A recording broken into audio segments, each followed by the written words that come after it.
Depois de terem jantado, disse Jesus a Simão Pedro: Simão, filho de Jonas, amas-me mais do que estes?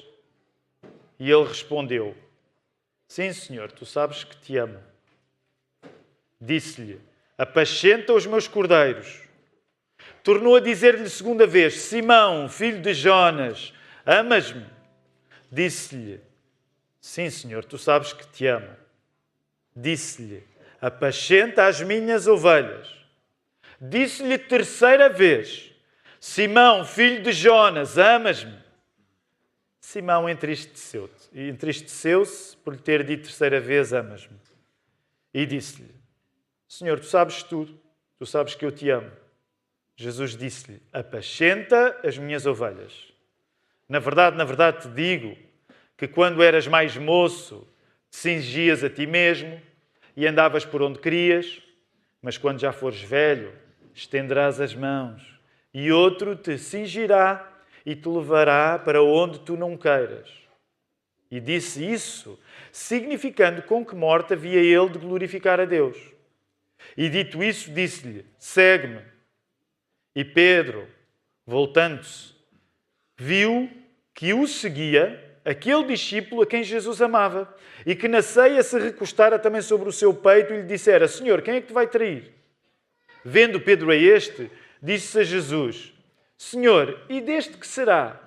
Disse-lhe Jesus: Se eu quero que ele fique até que eu venha, que te importa a ti? Segue-me tu. Vamos voltar até à palavra. Vamos lá voltar até João 21. O texto que eu vos quero pregar chama-se Uma Identidade que Dói, mas Dá. Uma identidade que dói, mas dá. Nós estamos a terminar esta série de mensagens, à qual chamamos Crise de Identidade, porque quisemos pensar em primeiro lugar na identidade de Jesus, nas ocasiões em que Jesus, no Evangelho de João, diz que é alguma coisa, usa a expressão eu sou, para que a partir daí pudéssemos pensar na nossa própria identidade. E hoje, ao concluir esta série de mensagens, eu gostava de te chamar para uma identidade de cristão, de cristã, em que realmente assumo, que é uma coisa que não nos agrada, mas dói ser crente, já vamos falar sobre o assunto, mas quem é crente dá. Quem é crente dá. Em teoria, todos gostamos de pensar que somos pessoas que pensam nas outras. Em teoria, ninguém gosta de ser acusado de egoísta. Mas na prática, nós só conseguiremos ser pessoas que pensam nas outras através de um amor poderoso ao ponto de imitar aquele que foi um amor perfeito. Foi o amor que Jesus teve por nós. Então, sucintamente, é isto que eu quero pregar. Uma vez mais vamos orar e vamos pedir ao Senhor que o poder do Espírito Santo faça acontecer esta palavra na vida de cada pessoa aqui. Obrigado, Senhor, por este domingo bonito, o sol a brilhar. Alguns de nós, quando saímos esta manhã, aqueles que saíram cedo, viram um sol esplendoroso, que nos fez ainda ter mais vontade de vir para aqui, para a igreja. Senhor, e por isso nesta hora eu agradeço por cada pessoa que já veio com alegria, mas também te agradeço por outras pessoas que podem estar a viver circunstâncias difíceis e que precisam, ao ouvir a Tua palavra, de ser levantadas. Ó Senhor, que a palavra, ao ser pregada, possa ser realista, no sentido de se adequar à nossa vida real, mas ao mesmo tempo que possa cumprir aquilo que Tu planeaste para cada cristão, que é termos uma vida nova. Ajuda-nos, Senhor, que a possamos aceitar. É isto que nós oramos. E oramos em nome de Jesus. A igreja pode responder? Amém. Volta ao texto. João, capítulo 21. Este texto mexeu comigo quando eu era jovem, adolescente, na Igreja Batista de Queluz. Uma vez veio um pregador visitante, curiosamente da minha família, meu tio, pastor Teo Cavaco, pastor na Igreja Batista de Braga, e ele pregou este texto. E na altura marcou-me o diálogo que existe entre Jesus e Pedro. E é neste mesmo diálogo que nós estamos. Eu quero começar a organizar um pouco a tua reflexão sobre o texto. Volta, por favor, a colocar os teus olhos para te lembrares. Nós já o lemos há alguns minutos. Volta a colocar-te diante do texto para voltares a lembrar esta conversa que está a acontecer entre Jesus e Pedro. Se Pedro, na noite em que Jesus foi preso, Pedro negou Jesus quantas vezes? 3 vezes. Se 3 vezes Pedro negou Jesus, 3 vezes Jesus, através desta conversa que acabámos de ler, dá uma oportunidade para que Pedro se reabilite. Assim, por causa desta conversa, Pedro pode ir além da pessoa que se tinha tornado. A pessoa que Pedro se tinha tornado tinha sido aquele discípulo que na hora H, na hora difícil, negou não apenas uma vez, não apenas 2 vezes, negou 3 vezes. Pedro tinha-se tornado alguém que negou Jesus. Mas graças a esta conversa, e já vamos ver alguns detalhes desta conversa, graças a esta conversa, Pedro pode deixar de ser fundamentalmente a pessoa que negou Jesus. Porque Jesus lhe está a dar uma nova oportunidade para Pedro ser alguém que, em vez de ser quem nega, é quem afirma. E é quem afirma amor a Jesus. Mesmo que esse momento seja incómodo. E repara, volta lá ao texto. Este momento é incómodo. A Bíblia não esconde o incómodo. Olha aí no verso 17. E agora estou a ler na tradução João Ferreira de Almeida, século XXI. Pela 3ª vez. Há uma expressão que nós usamos, não é? Quando alguém insiste. Há uma expressão que é, alguém insiste, não é? Alguém roda a faca. Não é só espetar a faca, é espetar e rodar. E em termos emocionais, parece que Jesus está a rodar a faca com Pedro. Já lhe tinha perguntado uma vez. Pergunta-lhe 2. E a Bíblia não esconde o incómodo de Pedro. Pela 3ª vez, no verso 17, lhe perguntou: Simão, filho de João, tu me amas? E Pedro entristeceu-se por lhe ter perguntado pela 3ª vez: tu me amas? E respondeu-lhe: Senhor, tu sabes todas as coisas e sabes que te amo. E Jesus volta a dizer: cuida das minhas ovelhas. Pensa nisto. Olha para Pedro. Deixa que Pedro funcione como um espelho para a tua vida nesta manhã. Considera, como aconteceu com Pedro, vale a pena nós passarmos por momentos desconfortáveis que sirvam para que nós passemos de ser pessoas que tinham negado para pessoas que voltam a afirmar amor por Jesus. É uma identidade doída, mas é uma identidade preciosa. Tu encontras essa afirmação agora aqui projetada. Como aconteceu com Pedro, vale a pena tu suportares o desconforto de passares de alguém que tinha abandonado Jesus para alguém que volta a afirmar o seu amor por Ele. Dói, mas é precioso. Para aqueles que já colocaram a sua fé em Jesus, de certeza que tu já passaste, não foi um momento, não foram 2 momentos, não foram 3 momentos. Tu já passaste de certeza por momentos em que sentiste vergonha pela fé que não tiveste. Uma das coisas que eu quero chamar a tua atenção ao pensares em momentos assim é que, pela graça de Jesus, tu não tiveste de ficar marcado pelo fracasso dessas vezes. Por uma simples razão. Porque o próprio Pedro, estamos a falar de Pedro, apóstolo, parte do grupo íntimo de Jesus. O próprio Pedro passou por isto. Tu já pensaste que se a Bíblia fosse escrita para enganar pessoas, todos os aspectos negativos dos apóstolos provavelmente desapareceriam. Para dar uma ideia diferente, a história seria reescrita. Mas como a Bíblia fala sempre, diz sempre a verdade, tu vês a verdade de Pedro para que tu próprio possas ser encorajado nesta manhã, se for o caso de estares a viver uma época em que a tua fé tem estado fraca. Pedro não teve de ser o homem marcado pelo abandono, de abandono de Jesus. Negou Jesus 3 vezes. Mas pôde, pela intervenção dolorosa e desconfortável de Jesus, ele pôde voltar a ser o homem conhecido pelo seu amor a Jesus. Doeu, dói, mas vale a pena. Ninguém gosta de passar por crises. Ainda na quinta-feira, o pastor Filipe falava na questão das crises da fé, os testes da fé. Mas os testes da fé não precisam de retirar a tua fé. São oportunidades para tu, em humildade e coragem, te voltares a reaproximar do Senhor Jesus.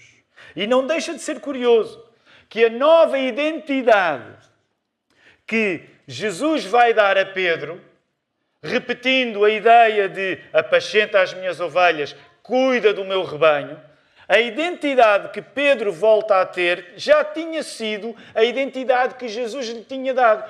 Pedro está a saber que nem o facto de ele ter fracassado de um modo tão espalhafatoso quando negou Jesus, o impede de voltar a ser pastor. Pedro é pastor. E o que Jesus lhe está a dizer é que não é o fracasso de Pedro que serve para impedir uma vocação que não foi Pedro que inventou. Porque quem tinha tornado Pedro pescador de peixes em pescador de homens tinha sido o próprio Jesus. Então, se foi o próprio Jesus que de Pedro tornou pescador de peixes em pescador de homens, é o próprio Jesus que determina as condições com que Pedro vai continuar a ser pastor. Então, a nova identidade de Pedro é a recuperação da velha identidade. Porque ele já tinha sido um pescador, já tinha sido tornado por Jesus pescador de homens. E reparem, olhem para o início do capítulo 21. Nós não temos tempo de ir a muitos detalhes deste texto. Se tu tiveres dúvidas, envia, porque nós temos um tempo à quinta-feira para pegarmos nas questões que a Igreja tem em relação à mensagem e outras questões. Por isso, à quinta-feira às 20, vem, é uma reunião especial, temos sempre uma oportunidade maior para conviver uns com os outros, é quando conhecemos melhor a Igreja. Sabemos que nem sempre os ritmos do nosso trabalho são fáceis, mas deixa-me dizer, investe na quinta-feira porque faz diferença. Então, se tiveres alguma pergunta, por favor, envia. Mas se tu olhares para o início do capítulo 21, um dos títulos que tu podes ter no início do capítulo 21 do Evangelho de João é precisamente a pesca maravilhosa no mar de Tiberíades. E uma das coisas que vais ver, depois tens tempo para o fazer, eu agora não vou estar a passar por todos os detalhes, mas é que há uma pesca. E há uma pesca em que Jesus volta a orientar Pedro. Lembra-te disto. Lembra-te disto. Pedro traz sobre ele ainda a vergonha de ter negado Jesus. Mas Jesus regressa, encontra-se com os discípulos e orienta a pesca dos discípulos.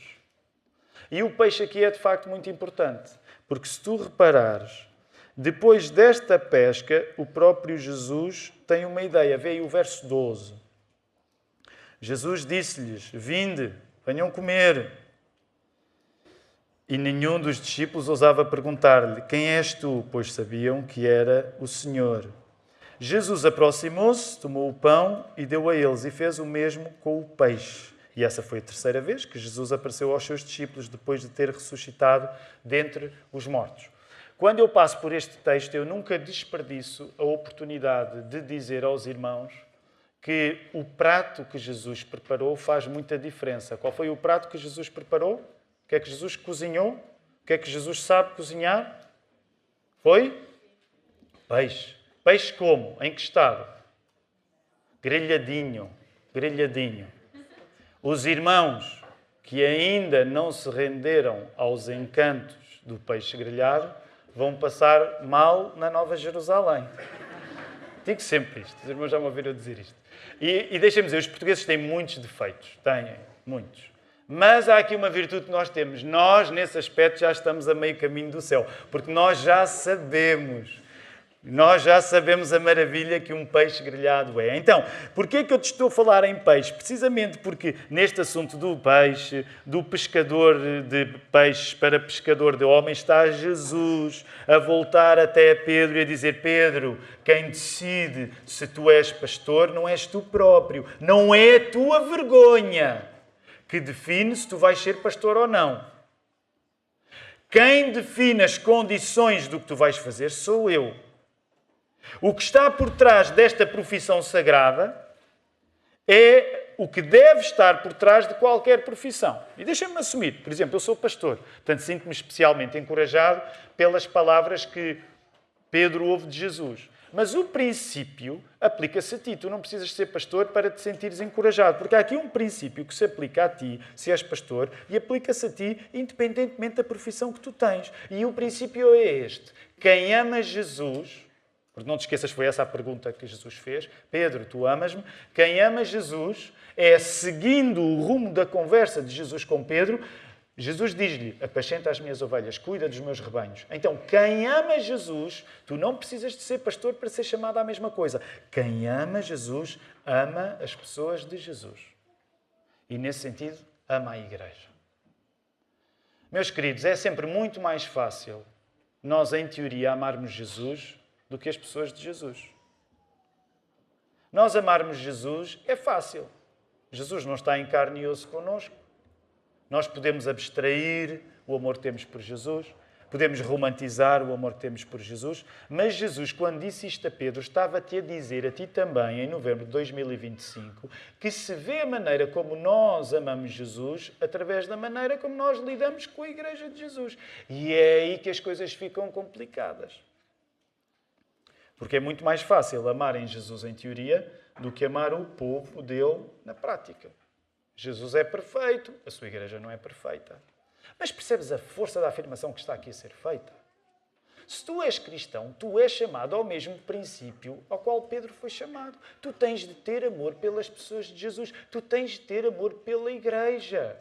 E estou a falar agora no sentido global da Igreja, a chamada Igreja Universal, se quisermos usar a palavra, podemos, a Igreja Católica, não no sentido de católica romana, Igreja Católica, da palavra universal, e estou a falar da Igreja local. Eu não acredito, desculpa dizer assim, eu não acredito em pessoas que dizem que amam Jesus, mas que não amam a Igreja. Não acredito. E não acredito não é por ter má vontade. Não acredito porque a Bíblia me ensina a não acreditar em pessoas que dizem que amam Jesus, mas não amam a sua igreja. Porque esta foi a condição implícita na própria reabilitação de Pedro. Amas-me? Apacenta as minhas ovelhas. E há mais, Pedro ainda teve de ouvir mais. Olha aí o verso 18 e 19. Em verdade te digo, Pedro, quando eras mais moço, Pedro, te vestias a ti mesmo. Vamos ser sinceros. Permitam-me fazer uma pausa na leitura. Vamos ser sinceros. Esta é uma igreja, sobretudo, de gente nova. Nós até nos esquecemos que é possível termos uma vida em que não somos capazes de nos vestir. É uma imagem muito forte, muito desagradável. Olhem bem o que Pedro está a ouvir. Porque Pedro foi reabilitado. Pedro volta a ser pastor. Mas olhem bem a job description. Olhem bem o detalhe que Jesus está a dar a Pedro. Está a dizer, Pedro, quando tu eras moço, tu vestias-te a ti mesmo e andavas para onde querias. Ias para onde querias. Mas quando fores velho, estenderás as mãos e outro te vestirá. Já pensaste na imagem? É mesmo essa. É tu estenderes as mãos porque alguém te vai vestir. Porque tu já não tens a capacidade ou não tens o poder de te vestires a ti próprio. E te levará para onde não queres ir. E João, o evangelista, explica no verso 19 o que é que isto quer dizer. Com isso, ele se referiu ao tipo de morte com que Pedro glorificaria a Deus. E, havendo dito estas coisas, ordenou-lhe, segue-me. Segundo a tradição, baseada naturalmente na interpretação deste verso, segundo a tradição, Pedro é martirizado, ele morre por ser cristão. Ele morre por ser um pastor cristão. Segundo a tradição, Pedro não somente é martirizado, e agora é preciso sublinhar segundo a tradição, porque a Bíblia não fala neste assunto. Mas segundo a tradição, tu podes saber alguns detalhes acerca da morte de Pedro. Não só Pedro é martirizado, como segundo a tradição ele é martirizado como? Ele é crucificado, e se isso já é terrível, o Nosso Senhor foi crucificado também, mas para colocar ainda o cenário pior, Pedro é crucificado e crucificado como? De pernas para o ar. Sabes, é por isso que até uma cruz invertida é um símbolo cristão. E é um símbolo que é usado por cristãos. De certeza que tu já recebeste aquelas mensagens pela internet. E reparem, nós somos evangélicos e como evangélicos passamos a vida a ter de nos distinguir da Igreja Católica e devemos fazê-lo. Mas de certeza que já recebeste aquelas mensagens que dizem descoberta uma capela em Roma que prova que o Papa é o anticristo. E depois mostram-te uma capela que tem cruzes invertidas. Meu querido, tem cruzes invertidas não é necessariamente porque o Papa é o anticristo, mas é porque a cruz invertida foi um símbolo muitas vezes usada porque é chamada a cruz de São Pedro. Logo, não estou com isto a recomendar-te, por exemplo, para aqueles que gostam de música mais pesada, que no próximo domingo tu venhas com uma cruz invertida a dizer o pastor disse que podia ser. Porque ela ganhou uma conotação negativa, mas a cruz invertida é um símbolo cristão que recorda que Pedro não somente foi martirizado, mas terá sido martirizado, crucificado de pernas para o ar. Imagina bem. Então pensa nisto. Vamos voltar à palavra. Pedro sabe que está a ser restaurado como pastor, e é-lhe dito um detalhe interessante. Pedro sabe também que esse pastorado lhe vai custar a própria vida. Pedro sabe que esse pastorado lhe vai custar a própria vida. Quero que tu penses no princípio que está por detrás disto. Quando Jesus te dá uma nova identidade, Ele não esconde de ti os custos reais e elevados de tu seguir Jesus. Vais encontrar essa afirmação agora.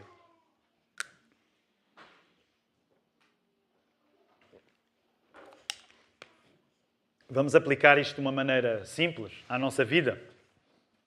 Ser crente dói. Quando tu és cristão, tu vais sofrer por ser cristão. Bem simples. Tu vais sofrer por ser cristão. E Jesus nunca escondeu isso de ninguém e não vai esconder isso de ti. Sabem, às vezes espanta-me o espanto das pessoas quando sofrem pela fé. Espanta-me o espanto das pessoas quando sofrem pela fé. E chego sempre à mesma conclusão. Estas pessoas não leem a Bíblia. Porque a Bíblia nunca esconde isso. Repara, eu não te disse que me espanta o sofrimento das pessoas. Espanta-me o espanto delas. Obviamente, quando nós sofremos pela fé, a ajuda que precisamos é de ter outros cristãos a juntarem-se ao nosso próprio sofrimento. Nós somos chamados a rir com os que riem e a chorar com os que choram. Portanto, quando a pessoa sofre por causa da sua fé, o teu lugar não é dizer epá, tu não lês a tua Bíblia, já estava explicado que nós íamos sofrer. Não, o teu lugar é sofrer. Mas espanta-me que as pessoas se admirem quando o sofrimento bate à sua porta. Porque está anunciado desde sempre na palavra que nós íamos pagar preços pela nossa fé. Quando nós estávamos a escolher esta série de mensagens, nós não temos uma única maneira de escolher séries de mensagens. A maioria das vezes eu sugiro temas que depois construímos em conjunto no presbitério, com o Filipe, agora com o Manel também. Mas curiosamente esta série de mensagens foi sugerida pelo pastor Filipe, porque o Filipe esteve no verão, no acampamento no Palhal, e esteve a tratar deste assunto. Então ele estava quente, estava com a lição ainda quente nas suas mãos e ele sugeriu, eu acho que era uma boa ideia. Eu disse, vamos a isso. Então, uma das coisas interessantes é que o Filipe, como já tinha pregado sobre estes assuntos, quando era eu a pregar, eu pedia ao Filipe as pregações dele. E pedia ao Filipe a pregação que ele tinha pregado sobre este texto. E como vocês podem calcular, eu estou a pregar o sermão do Filipe, como é óbvio. Claro que como sou mais experiente, sou muito melhor do que ele a pregar o seu próprio sermão, não é? Mas isto para dizer, eu vou agora citar o autor, ok? Agora vou citar o autor. E é um parágrafo que eu gostava de citar o Filipe acerca deste texto, acerca da reação de Pedro que vem a seguir. Pedro continua a ser Pedro, escreveu o Filipe, pregou o Filipe. Ao ver que João o seguia, Pedro quer saber o que Jesus fará com João. A comparação volta a aparecer agora. Mas Jesus diz-lhe apenas que o que acontecerá com João não é da sua conta e repete a ordem. O fundamental é seguir Jesus, não nos comparando com os outros discípulos que também o seguem. É fácil nós tornarmos a nossa fé num campeonato religioso. Medirmos com os outros. Mas concentra-te no que foste chamado a fazer e agradece a Deus pela diversidade de dons que Ele dá à sua igreja. Isto foi o que o pastor Filipe, na altura, pregou durante este verão. E deixa-me abordar este assunto, porque este é um dos assuntos que eu acho preciosos neste texto e que na Bíblia não se resume a este texto. O assunto da comparação entre cristãos. Tu apercebes-te aqui que Pedro, a partir aí do verso 20, Pedro vira-se e viu quem? Viu que acompanha Jesus, o discípulo a quem Jesus amava. E tu apercebes-te de uma coisa, que como o pastor Filipe, deve ser encarada por nós. Nós não podemos basear a nossa fé a comparar-nos com os outros. Tu não podes basear a tua fé a comparar-te com os outros. Mas agora, também deixa-me dar-te ainda outra perspectiva sobre o assunto. Não é possível nós não nos compararmos uns com os outros. Repara que eu disse, tu não deves basear a tua fé na comparação. Mas se até os próprios apóstolos se comparavam uns com os outros, acredita, tu vais-te comparar com outras pessoas. Não é se, é quando. Tu vais-te comparar com outras pessoas. E repara, o exemplo que a Bíblia dá é engraçado. Porque Pedro olha para o lado e também, vamos admitir, João também não facilita. Já quando ele tinha falado do dia da ressurreição, João, no seu Evangelho, aproveitou para dar aquele pequeno detalhe de dizer que tinha chegado primeiro do que Pedro porque correu mais rápido. Rapazes, não é? João aproveita para dizer, corri mais rápido do que Pedro. Ele não precisava de fazer isso, mas fez, está na Bíblia eternizado para sempre. Pronto, João corre mais rápido. Aqui, olha aí no verso 20, Pedro viu como é que João fala acerca de si próprio. Novamente, como se fosse um jogador de futebol na terceira pessoa. Ele não diz assim, Pedro olhou para mim e viu que eu estava com Jesus. Não, Pedro também não facilita. João não facilita, não é? Ele diz assim, e Pedro olhou para o discípulo que Jesus amava, não é? Ó João, mete só o teu nome. E mais, não é? E mais. O discípulo que na última ceia se tinha encostado ao colinho de Jesus. João não é fácil. Temos de admitir, João não é fácil, não é? E lá está Pedro, não é? E a pensar, e este, o que é que vai acontecer com este? E Pedro diz, mete na tua vida. Não é assim, mas mete na tua vida. Cada um tem o seu caminho a percorrer. Deixa-me dizer-te, e quero dizer isto com sinceridade, nós somos uma equipa de 3 pastores agora. Nós já deveríamos ser adultos. É óbvio que eu me comparo com o Filipe e com o Manel. É óbvio que o Filipe se compara comigo e com o Manel. É óbvio que o Manel se compara comigo e com o Filipe. É óbvio que nós nos comparamos uns aos outros. E agora, deixa-me dizer, sobretudo para rapazes, é óbvio que nós nos comparamos uns com os outros e há algo até saudável. Porque se nós não nos comparássemos uns com os outros, provavelmente estávamos a ser indiferentes à obra que Deus nos deu. E eu quero admitir isso, porque isto acontece neste texto e não é só Pedro com João. Mais tarde entra outro galifão nas páginas da Bíblia. Quem é? Começa a comparar-se com Pedro, que é Paulo. E o Pedro que aprendeu com o João mandar bocas na Bíblia, também lhe manda uma boca a dizer o nosso querido irmão Paulo, que às vezes escreve coisas que não são muito fáceis de compreender. Este pessoal passa a vida a bicar-se. Esta foi a igreja de Jesus. Jesus teve de aturar esta gente que quando estava junta, sabes esta gente, estes 12 apóstolos, sabes qual era o assunto preferido que estes 12 apóstolos tinham quando estavam juntos? Não acontece uma vez na Bíblia, nem 2, nem 3. Sabes qual é o assunto que estes 12 apóstolos tinham? Era o assunto preferido quando estavam juntos. E tinham este assunto até quando Jesus já tinha começado a falar que precisava de morrer. Sabes qual era o assunto alternativo que os discípulos preferiam sempre? Que os apóstolos preferiam sempre? O assunto era, quem é o maior? Esta é a igreja que Jesus teve de aturar. Tu não te queixes muito da Lapa. Porque Jesus teve de aturar isto o tempo todo. Agora, porquê é que eu estou a chamar a atenção desta comparação? Porque como o pastor Filipe disse, e com razão, tu não podes basear a tua fé na comparação. Mas uma vez que ela vai existir, porque nas páginas da Bíblia acontece constantemente, deixa-me dizer-te, se até entre apóstolos há comparações, encara as comparações na tua vida não para que te paralisem, mas para que te façam progredir.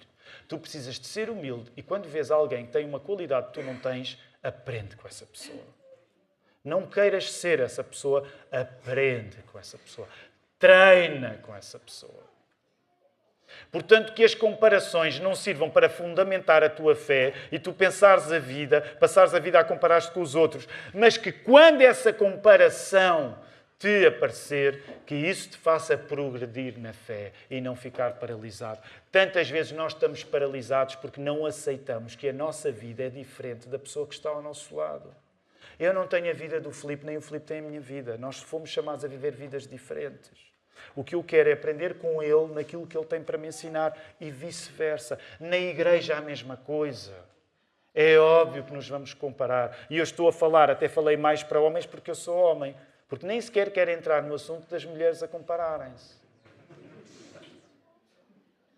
Mas a vossa responsabilidade é a mesma dos homens nesse sentido.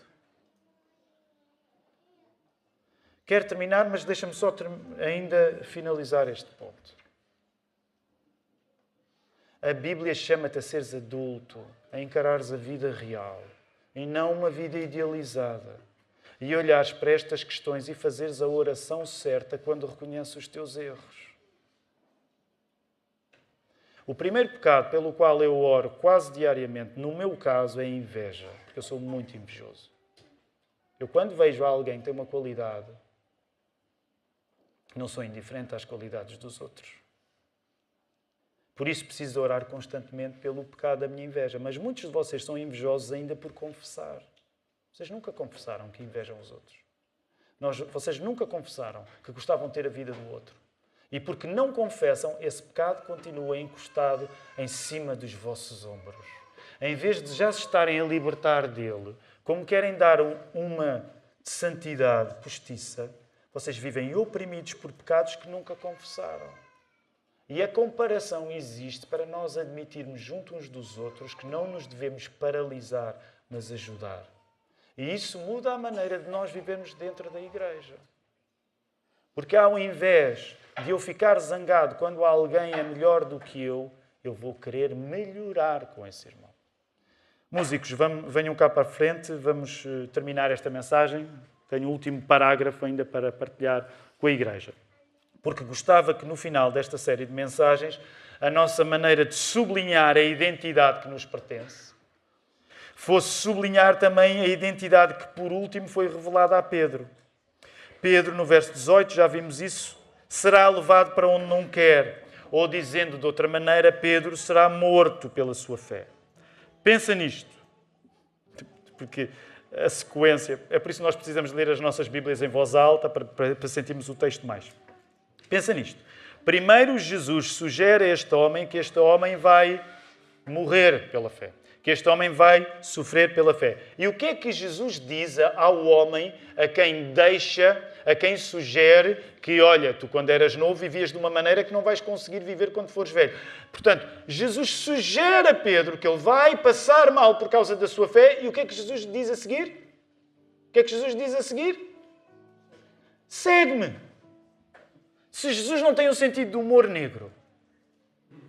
Olha, Pedro, estou-te a avisar que isto não vai ser fácil para ti. Então o que é que vamos fazer? Anda. Vamos transpor para a nossa vida. Tu és cristão. Jesus não esconde de ti os sofrimentos que tu vais ter de atravessar por seres cristão. E o que é que ele diz? Anda. Anda a sofrer comigo. Não é muito aliciante, pois não? Mas é isso que ele diz. E diz porquê? Deixa-me terminar dizendo duas coisas. Em primeiro lugar, é improvável, as coisas podem mudar, mas é improvável que no século XXI português tu venhas a morrer da mesma maneira que Pedro morreu. Acho improvável. Nunca se sabe o que é que pode acontecer, mas acho improvável. Portanto, a primeira coisa que eu te quero dizer é aproveita o facto de provavelmente tu não ires morrer crucificado de pernas para o ar por causa de Jesus. Mas que isso te dê liberdade para fazeres todas as coisas próprias de quem não vai morrer martirizado. E como é que tu podes ter a certeza que tens o poder para ser testemunha de Jesus? Porque da mesma maneira que Jesus disse, segue-me a Pedro, ele próprio seguiu até ao fim para cumprir o seu lugar de cordeiro que era dado e sacrificado pelos pecados do mundo. Porque Jesus seguiu até ao fim, tu tens, acredita, tu tens capacidade de o seguir a ele até ao fim. Porque ele não perde as pessoas que ganha. Jesus não perde as pessoas que ganha. E se tu foste ganho por Jesus, pelo derramamento do seu sangue, tu tens a capacidade de o seguir até ao fim. Amém? Acreditas nisto? Não tem a ver com a tua personalidade, não tem a ver com a tua força de vontade. Tem a ver com o poder daquele que, tendo morrido, estava ressuscitado a dizer a Pedro, Pedro, tu já foste pastor, já estragaste, mas eu digo-te, vem ter comigo outra vez. Tu tens muita coisa para fazer. Permite dizer-te a ti, tu não precisas de ser pastor para ter a mesma tarefa à frente. Tu tens muito trabalho para fazer para a glória de Jesus. Essa é a tua identidade. Tu só precisas de dizer sim no momento em que Jesus diz, segue-me. Vamos responder, vamos cantar estas palavras no nosso louvor e na nossa adoração. Recebam a bênção do nosso Deus. Que a graça do Senhor Jesus Cristo, o amor de Deus Pai e a comunhão do Espírito Santo sejam com todos, agora e para sempre. Amém.